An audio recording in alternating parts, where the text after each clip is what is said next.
Hing.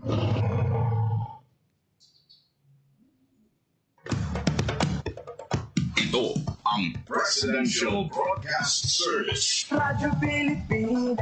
Radyo Publiko ng Bagong Pilipinas para sa Bagong Pilipino. Naghahatid ng mahahalagang balita at impormasyon na guugnay ng pamahalaan sa sambayanan. Tulay sa himpapawid ng serbisyo publiko. Radyo Pilipinas. Radyo Publiko. Ang boses ng Pangulo. Sa Iloilo. Radyo Pilipinas. 585 AM. Ang takna, alas 10:05.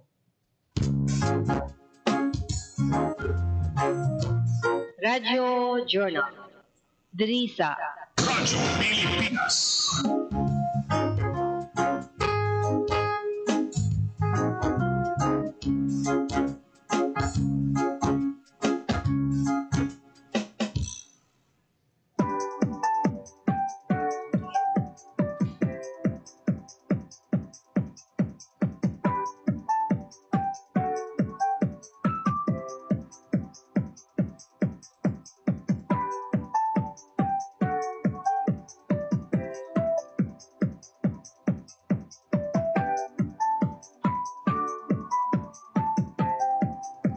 May nga mga kabyanan.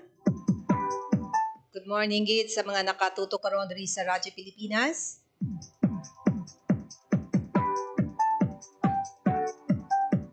Nagatutok sa bahin sang amon sa live streaming Facebook Live sa Radyo Pilipinas Iloilo. Kag sa mga nagapamati sa ilas niyang mga radyo 585 kHz sa lilisuan sa inyong mga radyo AM band. Bing pabyanay ni inyo ako opdan for until 10:55 subong yang aga.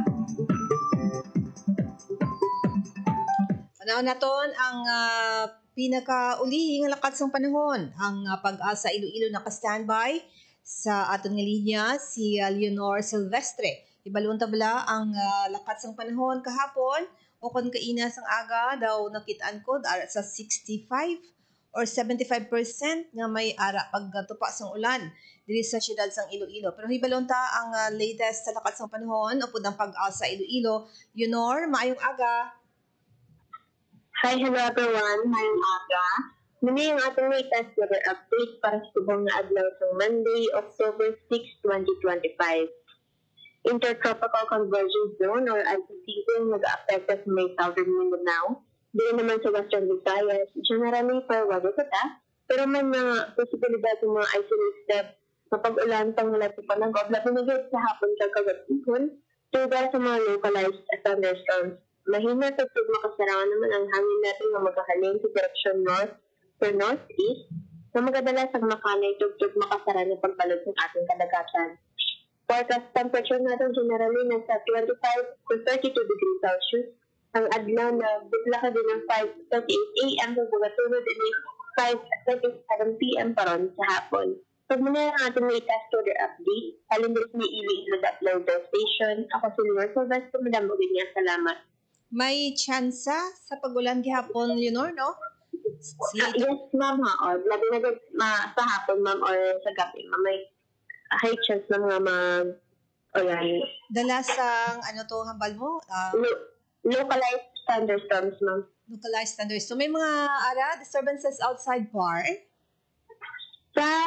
Yes, ma'am, may alam ko nang ginamonitor na severe tropical storm outside par, ma'am. Pero last likely man niya magsunod sa atin nga Philippine Area of Responsibility, ma'am.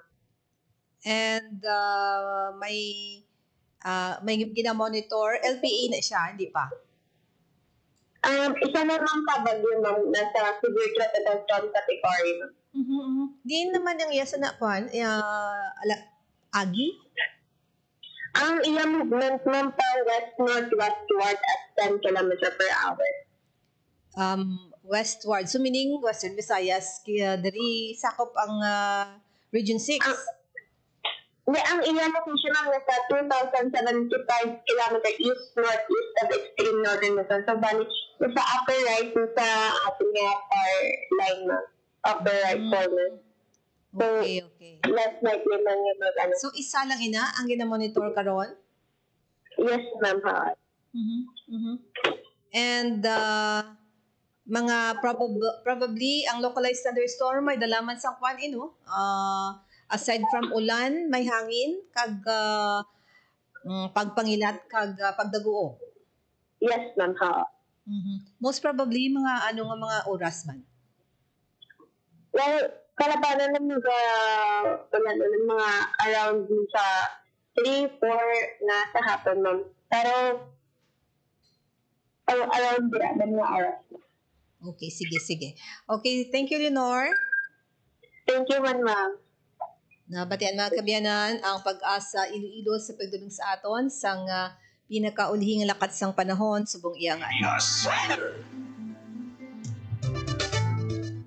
Dugang naton nga mga balita mga kabyanan sa bahin naman sang probinsya sang Iloilo, ang Provincial Health Office sa pagpanguna naman ni Dr. Maria Socorro Quinyon nagpresentar sini no kay Governor Arthur Defensor Jr., kay Vice Governor Natalie Ann De Buque, kag kay Provincial Administrator Raul Banyas ang kag mga empleyado sa provincial government no sang ila sini nga nabaton nga pagkilala o award sa ginhiwat naman nga Western Visayas Harmonized Health Excellence Awards ginhiwat ini sa Diversion 21 sang Friday, October 3. Ang pagpresentar sang sining mga awards sa mga matagas nga opisyal sa bahin sang province of Iloilo ang ginhiwat pagkatapos ng flag raising ceremony subong iyang aga sa bahin sang Iloilo Provincial Government.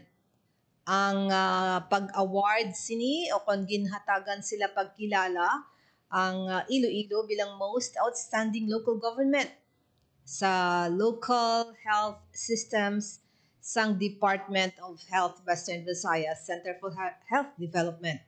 Nagbaton ini sila sang plaque of recognition kag cash no dako ding cash ang nabaton sang Provincial Health Office nagabalor sang 600,000 pesos.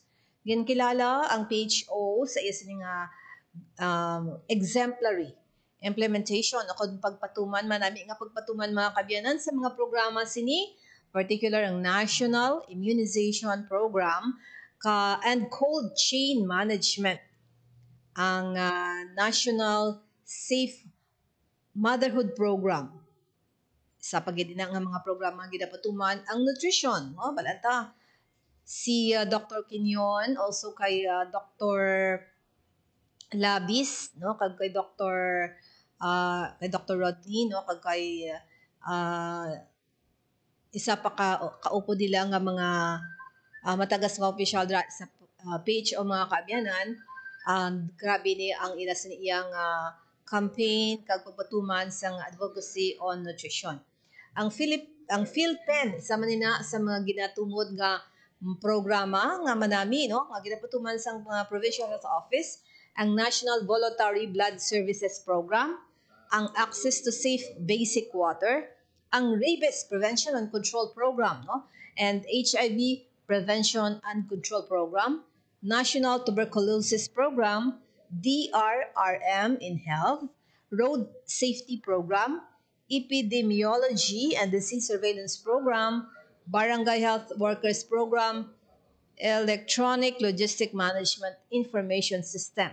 So, ini ang mga programa nga ginkilala nga kung sa diin manami ang implementasyon o pagpapatuman sa Provincial Health Office. No? So, presentar ni Nanday Dr. Quinyon kag kaupdanan sini ang amo iyang plaque of recognition kag ang ila sa iyang nabaton man nga cash worth 600,000 pesos. Sang September 29 to 30, ang EGOV Region 6 team naghiwat naman sang madinalagon nga paghiwat ini sang EGOV PH Advocacy and Promotion Activities sa Iloilo Provincial Capital bilang kabahin naman sang initiative sang DICT Region 6 para mapanamitugang ang paghibalo kag mapataas pagid ang number of EGOV PH app downloads sa bilogyang nga rehiyon. So isa ini sa mga kampanya man sang aton sa iyang presidente, ako sa diin tanan kita no, dapat may ara sang eGov PH nga app no, para nga mas mapos aton ang mga transaction, particular man sa nunoy tuhay nga mga ahensya sang gobyerno no, makakuha ka ba dira sa mga mas mapos no, access para nga hindi na ako magkado sa mga talatapan sang mga national government agency through eGov PH app. Mas mahapos mga kabyanan ang palabot sa inyong mga concerns sa mga nanoy tuhay nga ahensya sang gobyerno. Ang awareness nga ni kag pagpasaka sa number of eGov app downloads no, ini ginapatuman gid no, sa bahin sang Iloilo Provincial Government. Ang team nag-set up naman sa interactive booth nga naga-feature sang live demonstrations sa pag-navigate sang app. Nag-highlight ini sa mga features kag benefits para sa mga citizens. Sa mga empleyado sa Kapitolyo, mga stakeholders kag mga bisita, gina-encourage gid nga mag-download sang eGov PH app on-site kag maka-eksperyensya kamo sang kung paano mapasimple kag makaangot sa mga serbisyo sang gobyerno no. Ang ining inisyatiba nagapahayag sa commitment sang Department of Information Communication Technology Region 6 sa pag-promote man sang digital transformation kag ang sa mga ara sa mga barangay no, kag mangin mahapos kag maka-access ang mga serbisyo sang gobyerno kag mangin epesyente kag ang citizen friendly paagi ini sa pag-adoptar naman sang mga innovative digital tools mga kabyanan. So ina no ang mga pila sa mga aktibidad mga kabyanan sa bahin sang provincial government sang Iloilo nga kasadiin ang pagkilala sa PHO and then ang pag-encourage gid no, September 28, 29, 30, that was the last week no, ako sa diin ang pag-encourage nga mag-download sang eGov PH nga app. Maghatag ko kanit sa pila ka mga panumdum sa akong pagbalik ang ato sa nga pagpakig-angot mga kabyanan kay Jeneil. Nagtambong ini sa bahin sang press conference sa sining pag-celebrate mga kabyanan sang Philippine Statistics Month mga kabyanan no. Ang pagkibalo naton sa mga ginapahayag sang mga opisyal no, ako sa diin ang aton sining pagkuha sa mga detalye through Jeneil Baclay sa iya sining pagtambong sa mga nga stand by. Game. 1, 2, and... Paduhol, balikat ulo, kita kwetan, may mga susus. Huwag mong titigan, ay di sa'yo, at maging disenteng tao. Pare, ang catcalling ay isang uri ng sexual harassment. Di biro ang sexual harassment at di nakakamacho ang pang-aabuso. Isang paalala mula sa Philippine Commission on Women at panghimpilang ito. Itinuloy na po natin ang zero balance billing. Libre po. Ibig sabihin, ang serbisyo sa basic accommodation sa ating mga DOH na ospital, wala nang babayaran ang pasyente. Po, ang dami pong challenge, hindi po namin alam kung saan namin kukunin, ganon, nag-iisip kung paano namin mababayaran. Siyempre po, masayang masaya, super saya po dahil na zero billing po kami. Po, malaking ano po talaga, malaking tulong po. Mabilis lang din po. Bayad na ang bill ninyo. Uulitin ko, wala nang kailangan bayaran ng pasyente basta sa DOH Hospital dahil bayad na po ang bill ninyo. Naiyak ako kasi sobrang saya. Maraming salamat po, Mr. President Bongbong Marcos Jr. Hindi kami nagkamali ng taong hinalal. Radyo Pilipinas. Report. Philippine Standard Time, it's 10:19 mga kabiyanan sa ato nga pagpangalaga diri sa programa. Sa pagkuha naton sa mga detalye sa bahin man sa ginhiwat no nga pag hibalo naton sang selebrasyon sa National Statistics Month sa buong bulan sa Oktubre. Gintampuan ni Jeneil, ara siya sa aton nga linya. Jen, good morning. Anong mga detalles ang ginhiwat nga press conference, Jen? Bago lang kita man din ang aton siniya nga National Statistics Office may kampanan sa pagsulog sa 36 National Statistics Month celebration, no? Madamo sa mga aktibidad ang nakalinyada may kampanan sa selebrasyon sa National Statistics Month, 36 National Statistics Month. Ini ang ginalunsyon ni PSA 6 Director ni Lida Amular na amo ang nagpatigayon sa sining press con kaupod sa aton siniya nga NEDA kag sa aton sining Department of Health. Sa maabot nga October 16 may arasang hiwaton na PSA quiz. May araman sa chess competition na hiwaton sa Robinson's Mall, Tortilla sa October 24. Samtang sa October 13 may arasing hiwaton na photo contest. Kahit sa October 10 may arasing poster making contest nga hiwaton para sa mga high school students in cooperation ini sa Commission on Higher Education. Kaya isa man sa highlight activity sa National Statistics Month amo ang hiwaton nga tree planting activity sa Barangay Daha, Paasin, Iloilo sa maabot naman niya nga October 18. So medyo jump-pack subong ang mga aktibidad no sa National Statistics Office in relation sa pagsaulog sa sining 36 National Statistics Month.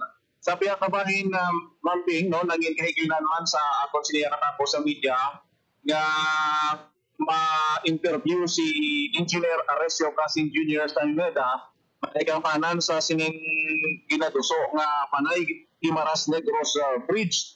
So ginpahayag sa NEDA nga it's a go sa gyapon but silingon wala sang anuman nga mga kasablagan o kung pauntat sa proseso kaya sa last quarter sa tuig 2025 starting sa buong bulan sa October ginakulat nila ang detailed engineering design sa PNG bridge na natin mayara sa estimated budget na 300 billion pesos.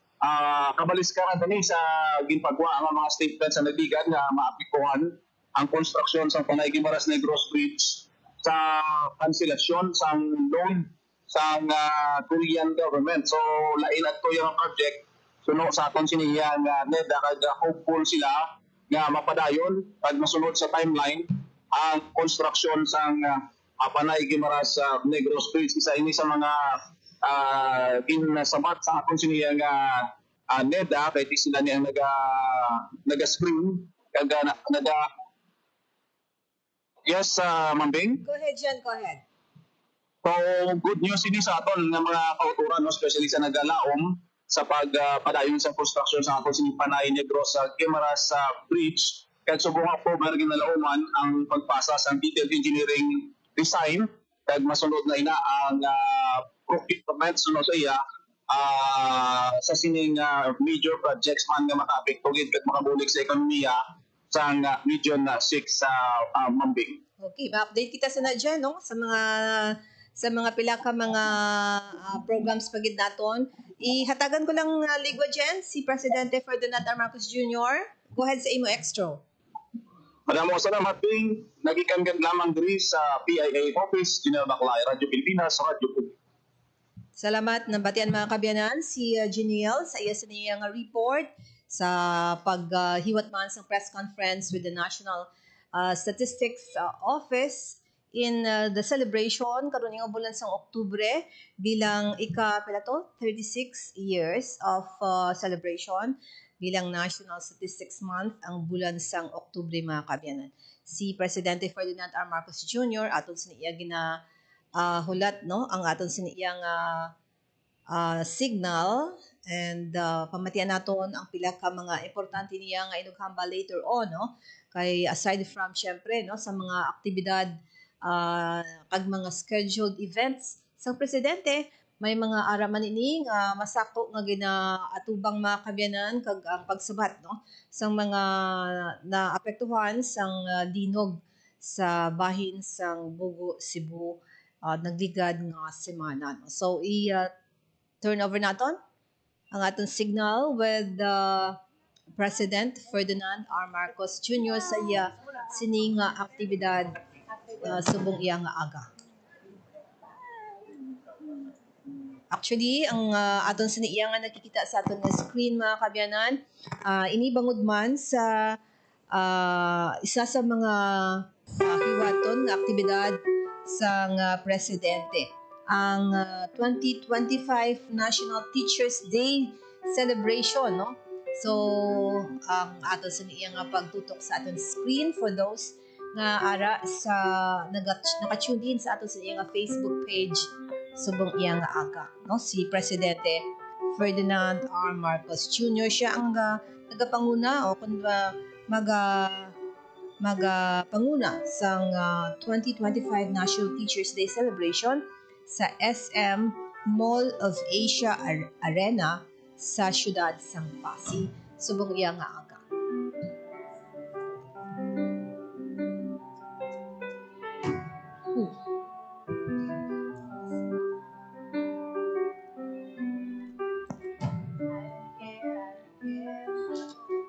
Okay, samtang wala pa si President Ferdinand R. Marcos Jr. kay mga intro ini, naga-sinaot pa lang ang mga kabataan no, for the celebration.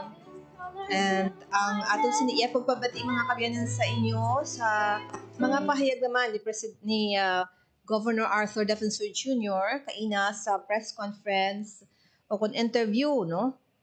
Interview sa mga katapos ng media kay Governor Defensor. To recall last week may ara ini nga ginpadulungan si Governor Defensor no sa Department of Public Works and Highways si Secretary Dizon ang ginakatuan ni Governor Defensor bangod man sang mga pila ka mga concern sa pumuluyo sa wala matapos nga aganan flyover no magluwas sa Pavia sa Ungka flyover dira sa Pavia. Ang aganan flyover isa man sa mga ginatutukan sa mga pumuluyo nga pasadiin kung natapos ina mas hagan-hagan ang traffic no ang all sa karon ti ang wala natapos nga flyover amo ina ang ginsubmit naman nga ginreklamo sang gobernador sa kay Department of Transportation o Department of Public Works and Highways Secretary Vince Dizon. Yari ang sabat sang gobernador, no? Sinigid lamang ini nga aga pagkatapos sang flag raising ceremony sa bahin sang Iloilo Provincial Capital. Si Governor Arthur Defensor Jr. So, follow up with the secretary is out. So, it's just one of those follow-ups that we've been doing for the past 2 years. Are we expecting positive response coming from the secretary? Of course, we are. We are good friends with the secretary. Just been taking care of us since we was for number 25.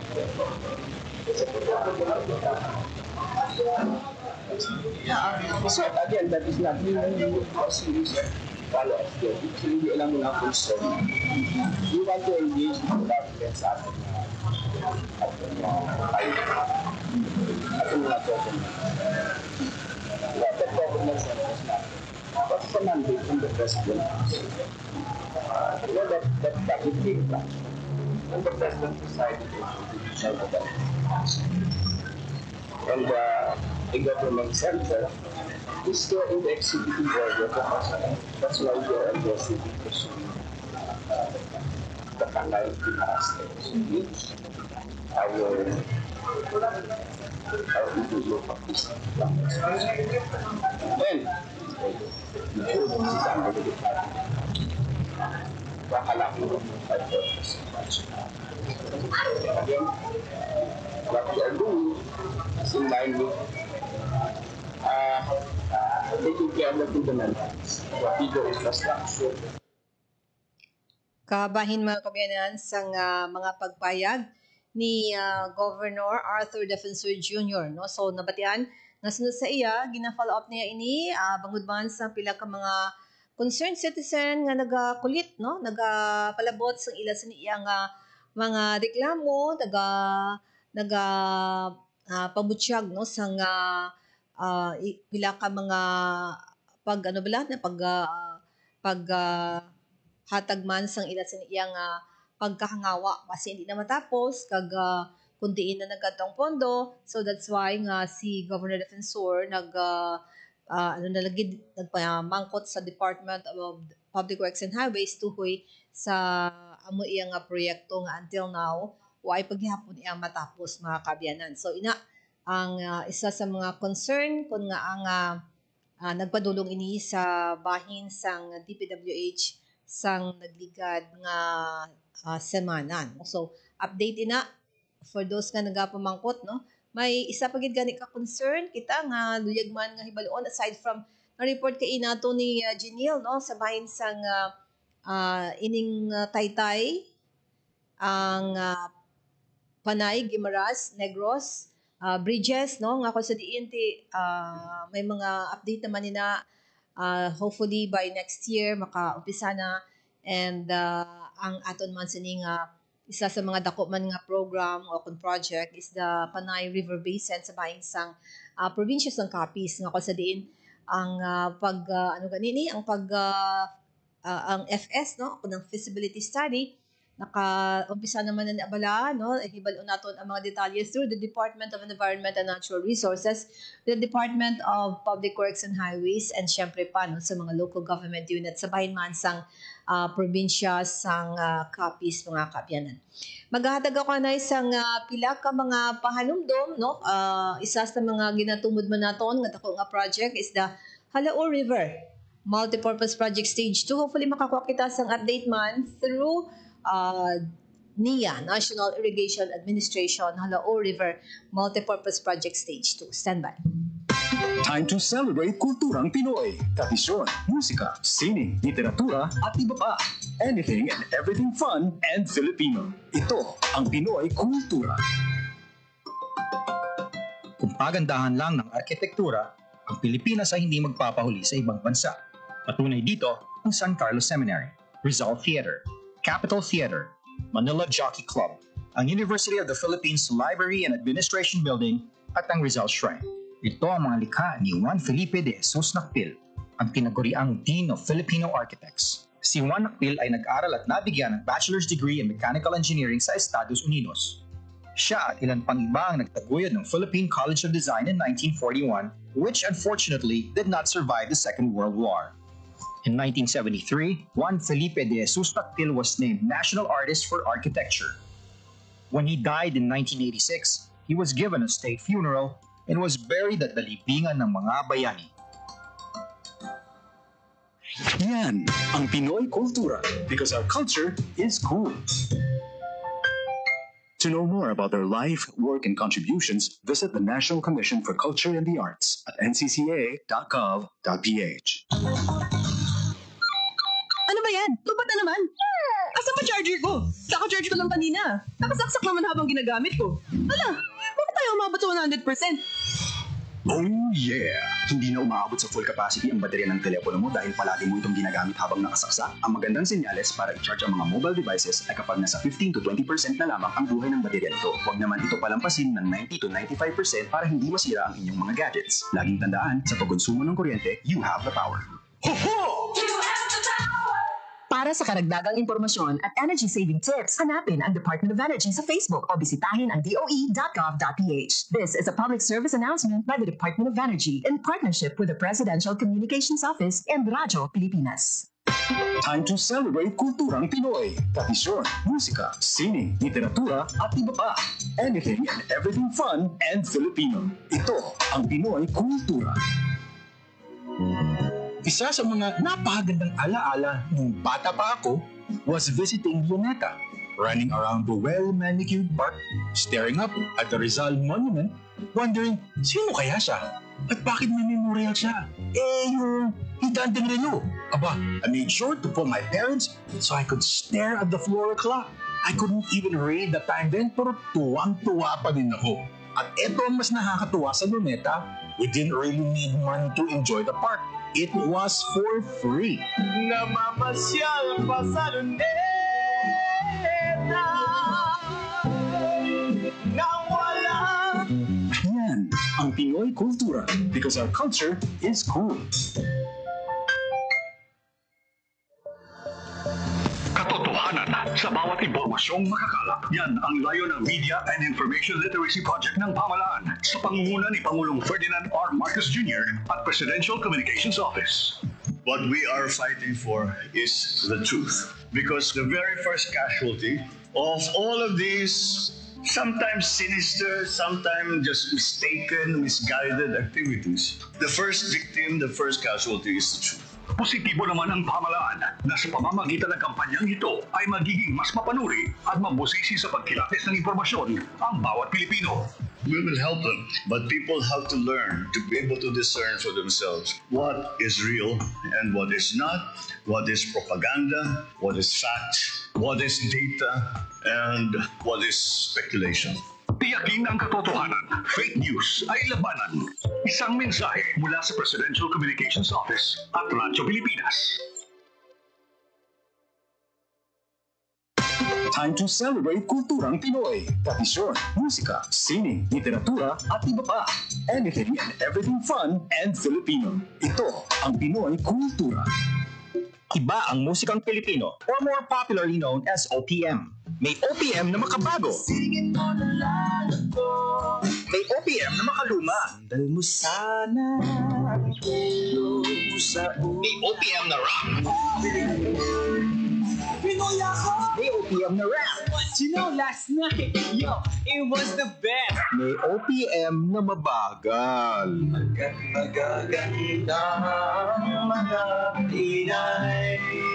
May OPM na mabilis. May OPM na Tagalog.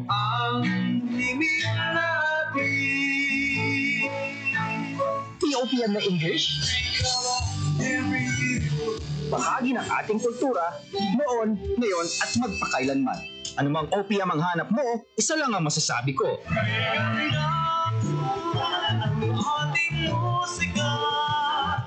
Yan ang Pinoy kultura because our culture is cool.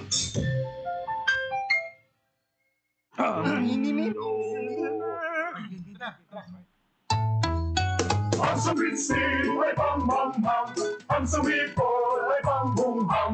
Ang babae sa lansangan, huwag hiritan kundi galang. Pare, ang catcalling ay isang uri ng sexual harassment. Di biro ang sexual harassment at di nakakamacho ang pang-aabuso. Huwag hiritan kundi galang. Isang paalala mula sa Philippine Commission on Women at panghimpilang ito. Time to celebrate kulturang Pinoy. Tradisyon, musika, sining, literatura, at iba pa. Anything and everything fun and Filipino. Ito ang Pinoy kultura. Alam mo ba kung ano ang mambabato?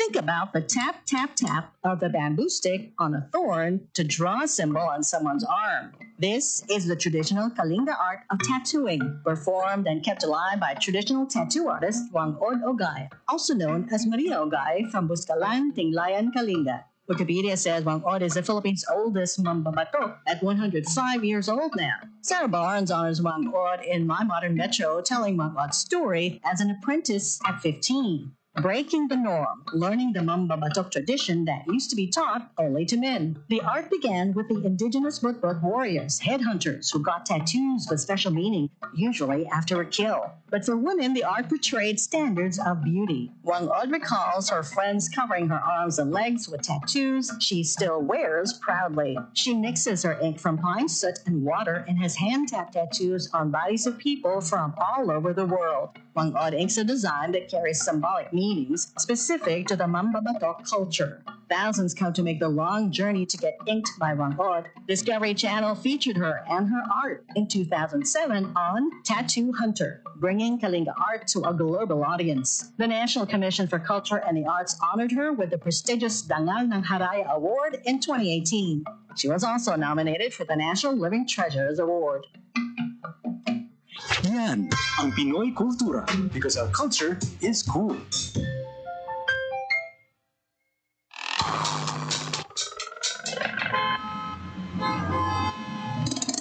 Akala mo hindi traffic, no? Nag-post kasi yung pinsan ng kapitbahay nyo. Huwag agad maniwala sa nakalap ng tenga at mata. Gawing habit ang pagsunod sa mga opisyal na tanggapan at ahensya para sa susunod, hindi ka ma-fall sa maling akala. Tiyakin ang katotohanan. Fake news ay labanan. This is a public service announcement by the Presidential Communications Office and the Presidential Broadcast Service. Time to celebrate kulturang Pinoy. Tradisyon, musika, sining, literatura, at iba pa. Anything and everything fun and Filipino. Ito ang Pinoy kultura. If there's anything that could describe the Filipino, it's that he loves to eat, which may not be exclusive to the race, but is especially unique because of his ingenuity and creativity when it comes to making food that's not only delicious but affordable. Ika nga, swak sa busa at panlasa. And in the case of street food, adventurous. Street food in the Philippines has especially become a fast-growing industry. The more popular ones, ang pinakamabenta, are known to its consumers by their unusual names, tulad ng Adidas, Walkman at Betamax. Sigurado akong na-experience na ng panlasa mo ang panang manok, tayo ng baboy, and clotted pig or chicken blood na para bang maliliit na blood cakes, named after what movies used to be watched on, or ang Betamax. Nikay de Guzman and Esquire says in the 50s, livestock was plentiful. Street food sold with the more expensive cuts, chicken or pork barbecue. But when the economic crisis hit in the 70s, Pinoys looked to the parts that normally get thrown out, like intestines and innards. These suddenly became valuable and reinforced the Filipino practice, walang tapon, walang sayang. That in turn brought out the isaw, a word that came from sausawan, where you dip the isaw. But that's just three of a variety of street food. There's even a day-old chick boiled or fried, and these days, chicken skin, found more often near bus stops, markets, or workplaces where an ordinary person can grab a quick snack for less than 10 pesos. Ano man ito, banana cue, kamote cue, turon man, kwek, or tapneneng. In these times of frugality and austerity, laman-tiyan siya ng Pilipino at ng kanyang kultura. Yan ang Pinoy kultura because our culture is cool.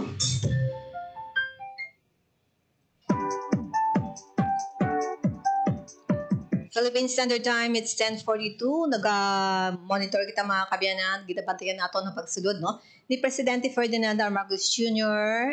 In a while. Pero bagoy na, ay mga pila kita ka mga balita diri sa atos niyang pagpangalagad na journal nato nini. Nakabalik na sa Iloilo City ang 20 ka makatapos sa Special Rescue Force sang Bureau of Fire Protection, Region 6 nga nagbulig sa mga naapektuhan nga residente.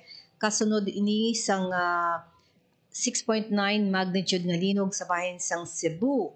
Ang pag-abi-abi sini sang ni Bureau of Fire Protection, 6 Assistant Director for Operations, Fire Senior Superintendent Bartolome Biliran, kag Iloilo City Fire Marshal Fire Superintendent Melanie Habawel. Ang team ginpangunahan sa mga opisyal, ang personnel sa ilang ginpakita nga professionalismo, kaisog ka commitment sa misyon. Ang Special Rescue Force ng Bureau of Fire Protection ang gindeploy para magbulig sa search, rescue, and retrieval operations sa Bugo City sa Cebu. Nagbulig man ng mga personnel sa humanitarian efforts para sa mga apektado nga komunidad.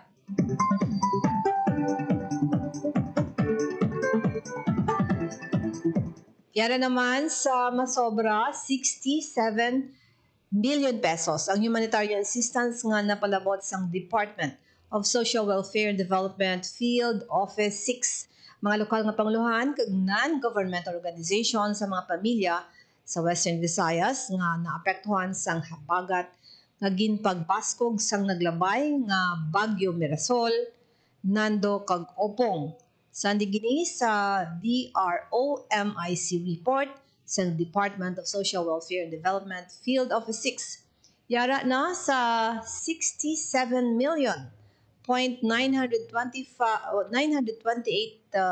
million pesos ang kabilugan nga assistance nga napalabot kag masobra naman sa 64 million pesos ang gitpalabot sang ahensya. Lakip sa ginhatag sa mga apektado nga pamilya ang family food packs, non-food items, kag ready-to-eat nga mga pagkaon. Sa karon may mga 18 ka mga pamilya o kon 63 ka mga individual ang nagatinir sa isa ka evacuation center kag yara sa 33,293 ka pamilya o kun masobra 119,000 ka individual ang nagatiner sa ila kakilala o kun mga himata.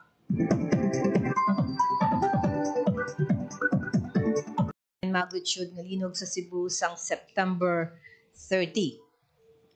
Ginpahayag ni Claudian Marquez, head ini siya sang Disaster Response Information Management Section sa DSWD Field Office 6, naghalin sa Iloilo City ang mobile kitchen sang Oktubre kag nag-abot sa Bogo City, Cebu o October 3, nag-abot ini sang October 4 kag nagdiretso sa San Remigio, Cebu. Pinaagi sa mobile kitchen hatagan sang hot meals ang mga internally displaced persons, nakipman ang family food packs kag non-food items. Dugang pa ni Marquez nga iga-organize man ang mga IDP bilang mobile kitchen support team para magbulig sa preparasyon kag pagluto sa pagkaon.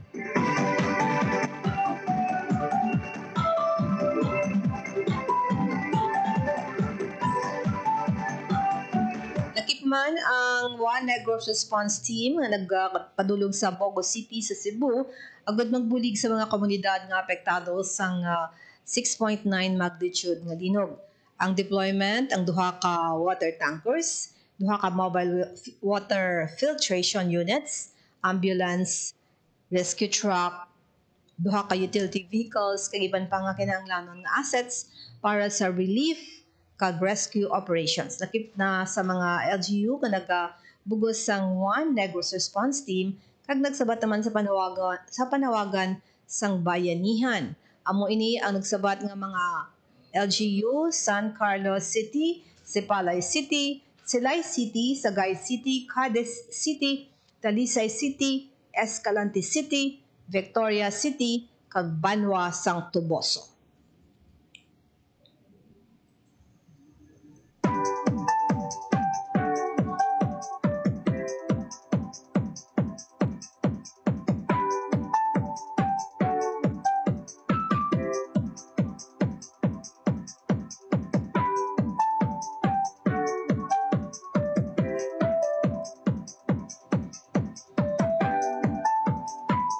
Pagluwas ni mga kabiyanan nga padayon kita naga-monitor sang mga aksyon, no? Mga bulig, mga assistance nga ginahatag sang gobyerno nasyonal, ang PCSO, ang DSWD, tanan nga mga ahensya sang gobyerno nga nagabuylugid kag nagapadala sang ila sa niya nga ayuda, no? Sa bahin sa mga naapektuhan sang linog sa bahin sang Bogo, Cebu mga kabiyanan. And may mga iban pagid nga mga aktibidad nga kasadiin. Padayon man nga ginatutukan sa Radyo Pilipinas.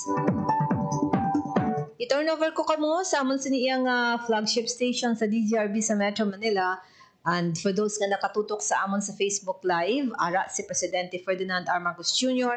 sa pagtambong sini sa selebrasyon sang Teachers Day ginahiwat ini sa Mall of Asia Arena sa siyudad sang Pasay. At yung ibang mga miyembro ng House of Representatives na nandito, ang chairman of the Metro Manila League of Mayors, San Juan City Mayor Francis Zamora, and our often perpetual host, Mayor Emmy Calixto Rubiano of Pasay City. At palagay ko yung program ninyo nagkakamali dahil nakalagay doon akong guest of honor. Hindi po akong guest of honor dito. Ang guest of honor dito, kayong mga guro na nagsasakripisyo araw-araw. At kayo na tinitiyak na ang kinabukasan, hindi lamang ng ating mga kabataan, kundi ang ating bansa, ay magiging mas maliwanag, mas maganda sa darating na panahon. Ang ating mga hardworking teachers from Regions 1, 2, 3, 4, 5, and CAR na nandito ngayon. National Teachers Day. Happy National Teachers Day to you all. Our partners in the private sector, other distinguished guests, ladies and gentlemen, good day to you all. Guiding young minds with the same grace, compassion, and I will add, stricto rin. Kagaya kayo mga guru, mga maestra, stricto rin yung lola ko. But this is that kind of determination to make our children better, make them well-trained, that now is a quality that is imparted to all our teachers and to which we are very, very respectful, grateful, and appreciative. Because from these experiences, one lesson is clear. Teaching is a partnership between teachers and learners, between generations, between those who dream and those who make dreams possible. And it is in this collaboration that the strength of our nation is built. Today, as we celebrate National Teachers Day for 2025, we honor not just what you have given, but also what you have gained. The wisdom that comes from walking hand in hand with the young people of our country who will one day carry the nation forward. To recognize such service, we launched the Department of Education Heroes to honor teachers, parents, and education partners who have transformed the lives of our students. Halimbawa, si Teacher Marivic Villacampa ng Bulihan Integrated National High School ng Cavite. Sa kabila ng kanyang laban kontra sa kanser, araw-araw pa rin siyang pumapasok sa eskwela upang gabayan ang kanyang mga mag-aaral tungo sa tamang landas. Gayon din, si Teacher Mary Jane Riodica ng Laguna sa kanyang inilunsad na Louisiana Alternative Livelihood and Advancement Project, nagsasagawa siya ng training sa baking, meat processing, paghahabi ng pandan, paggawa ng kandila, computer literacy, at iba pang maaaring mga kabuhayan. Saan ba yung ating mga teacher heroes? Where are they? Maraming salamat po. Their stories are just two examples of the heroism that is alive in our schools all over the country. It reminds us that the true measure of a nation's growth is found in the grit, and the passion and dedication of you, our teachers. Yet we know that inspiration must be matched with action. Teachers can only fulfill their calling if the government fully supports their teachers. That is why we signed the Kabalikat sa Pagtuturo Act, granting a tax-free teaching allowance for public school teachers. This year, every teacher has already received 10,000 pesos to help cover classroom needs. We also issued DepEd Order number 005 to ensure fair teaching loads. We cannot impose, we cannot overload our teachers if they are to do the best job possible. And that is why if you exceed 6 hours of classroom instruction in a day, you will be compensated accordingly. And today, on World Teachers Day, we also provide a 1,000 peso incentive for every public school teacher. A little reminder man lang, kaunti lang paalala that we recognize your efforts and your sacrifices, and they have not gone unrecognized. But beyond allowances, we have also partnered with Bangko Sentral ng Pilipinas to launch the e-learning academy on personal finance and economics, empowering teachers to become financially literate citizens. We have also reduced the paperwork of our teachers by 57%. From dozens of forms, only 5 remain that teachers must regularly accomplish. so you can focus less on bureaucracy and more on what you do best, teaching. And through Republic Act number 12288, or the Career Progression System for Public School Teachers and School Leaders Act, we opened wider and clearer career pathways for our teachers. Simple lang ang ibig sabihin nito. Wala nang public school teacher na magre-retire na teacher 1. Hindi na natin papayagan na mangyari ulit yun.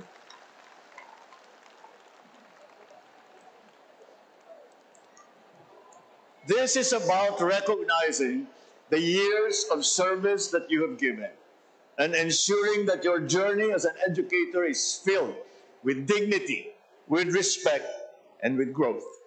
This administration is also preparing and investing for the long term. The Senate and Congress have already proposed the 2026 budget for DepEd. Meanwhile, we have allocated 26.55 billion pesos for DepEd programs from the funds of the flood control projects, which we have deemed not to be viable. These funds will be directed to increase funding for classrooms, child nutrition, teacher compensation, and technology in schools.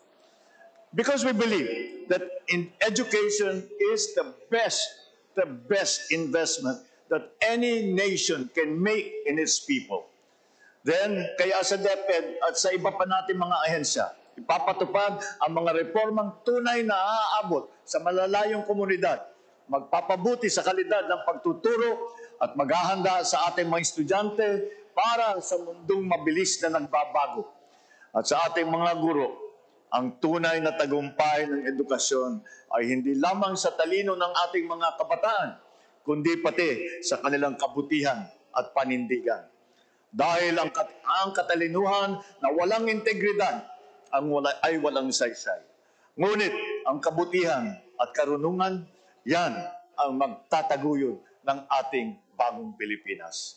Ladies and gentlemen, you here are the guiding hands, and in your hands, our nation's progress is held. In your strength, in your wisdom, and in your courage, we find the assurance that our future is secure. On this National Teachers' Day, we offer you our respect, our deepest gratitude for shaping minds, touching hearts, and in your way, building a nation that we can be proud of, one student at a time. Today is your day to all our teachers, but the future you are creating, you give as a gift to us all. Maraming salamat po. Mabuhay ang ating mga guro.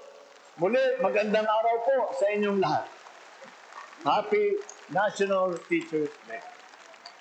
Radyo Pilipinas. Radyo Publiko. Radyo Pilipinas.